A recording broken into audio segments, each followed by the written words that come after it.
Imagine a low-profile drone cresting a ridgeline, pushing 400 meters per second. At that velocity, the primary limitation for a very short-range air defense system, or VSHORADS, is not the physical reach of the missile. A VSHORADS is a highly portable surface-to-air missile platform intended to protect infantry from low-flying aerial threats.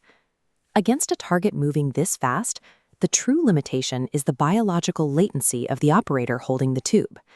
This timeline shows the mandatory sequence of a standard MANPADS kill chain. MANPADS stands for Man-Portable Air Defense System, which is a shoulder-fired weapon operated by a single infantryman or a small combat team. Before a missile ever leaves the tube, the operator must detect, classify, cue, aim, and launch. During those initial phases, the clock is running. At 400 meters per second, every single second of human hesitation allows the target to cover nearly half a kilometer of ground. That leaves a rapidly shrinking window for the physical action. The operator has to identify the threat, achieve a stable lock with the missile seeker, and pull the trigger, often in under 5 seconds. Engineering a modern portable air defense system relies entirely on compressing the sequence. The goal is to bypass human biological limits, rather than simply packing more propellant into a rocket motor. The absolute physical ceiling for any shoulder-fired system is dictated by the human spine. An infantryman can realistically shoulder, stabilize, and track a target with a maximum load of 16 to 20 kilograms. Because of that weight cap, engineers face a zero-sum trade-off. Every gram dedicated to the warhead or propulsion system is subtracted from the power budget and seeker cooling capabilities, creating a strict balance between weight, battery life, and thermal sensitivity. The U.S. Stinger missile is the benchmark for highly sensitive infrared seekers. To achieve that sensitivity, its internal optics require active cryogenic cooling. That cooling comes with a strict logistical penalty. Operators must insert a battery coolant unit, or BCU, into the launcher. A BCU is a small, disposable cartridge providing electrical power and cryogenic argon gas directly to the missile's seeker head, chilling it to operating temperatures. Once activated, the BCU creates a highly constrained time-to-fire window, approximately 45 seconds of active cooling. If they do not fire within that window, the battery dies, and the weapon is temporarily useless until reloaded with a fresh unit. India's indigenous VSHORADS program takes a different engineering route. Instead of a cooled system, the Defense Research and Development Organization integrated a state-of-the-art uncooled seeker. Known as an imaging infrared, or IIR seeker, it utilizes a matrix array of sensors to generate a two-dimensional thermal image of a target, rather than tracking a single point of heat. Removing the active coolant hardware eliminates the 45-second battery anxiety. Operators can maintain aim stability and hold their lock indefinitely under extreme stress, even in harsh climates dropping to negative 30 degrees Celsius. By dropping the logistical burden of cryogenic gas, engineers accept a slight reduction in absolute peak thermal sensitivity, but they gain infinite pre-launch patience. This removes the critical time bottleneck from the soldier holding the tube. An uncooled architecture introduces a distinct operational hurdle. Without the extreme long-range thermal sensitivity of a cooled seeker, the operator cannot afford to waste precious seconds manually searching the sky for a distant target. India offsets this hardware constraint by integrating the VSHORAD team into an automated command and control network, specifically an initiative known as Project Akashteer. Command and Control, or C2, refers to the centralized network and infrastructure military commanders use to direct forces and assign targets. This flowchart illustrates a networked fire control system. External inputs like 3D radar, electro-optical sensors, and passive electronic warfare arrays feed directly into a central air defense control and reporting hub. The central C2 node evaluates incoming threat geometry and automatically assigns the target to the optimal VSHORAD team, entirely bypassing other engagement layers like short-range surface-to-air missiles. On the battlefield, this means the operator is never scanning blindly.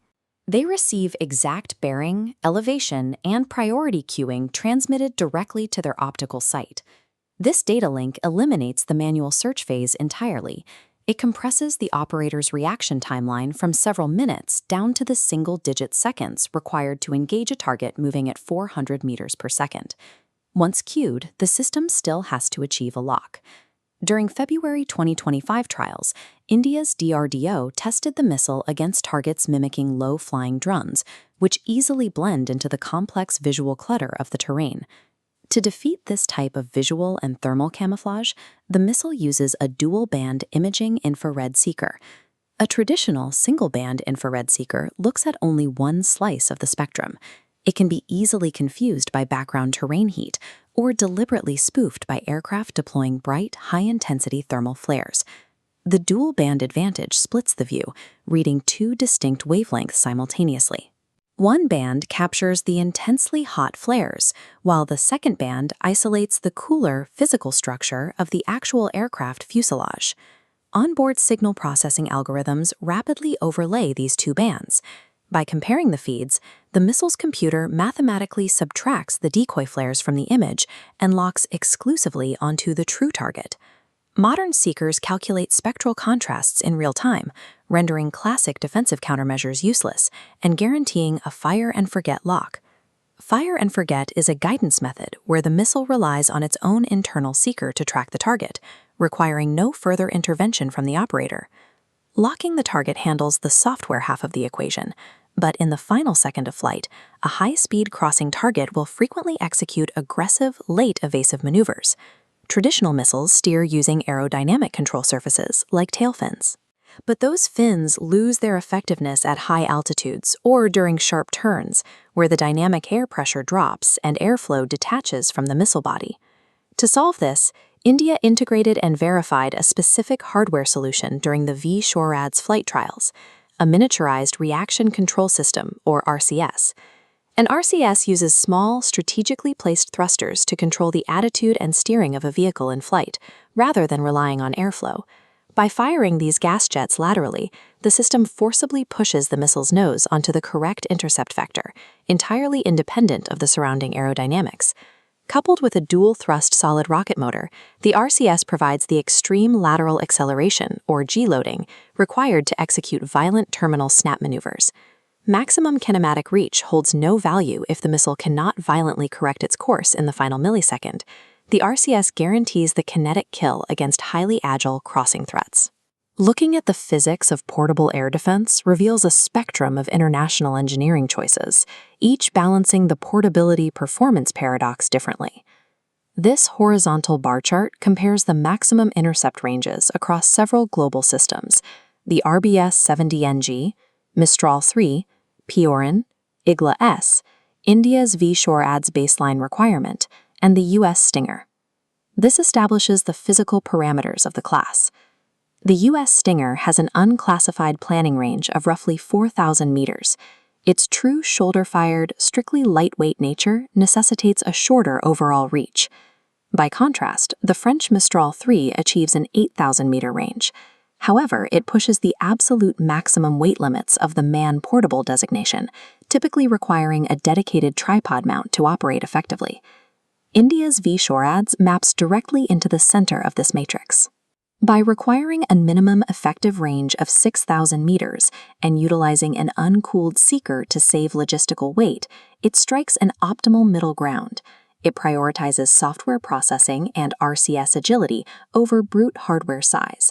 The doctrine relies on external command and control networks like Akashteer to act as the primary long-range sensor, while optimizing the physical missiles strictly for operator endurance and terminal endgame lethality. Modern short-range air defense is defined by the seamless integration of the soldier's physical endurance, the algorithms inside the seeker, and the invisible network guiding them both.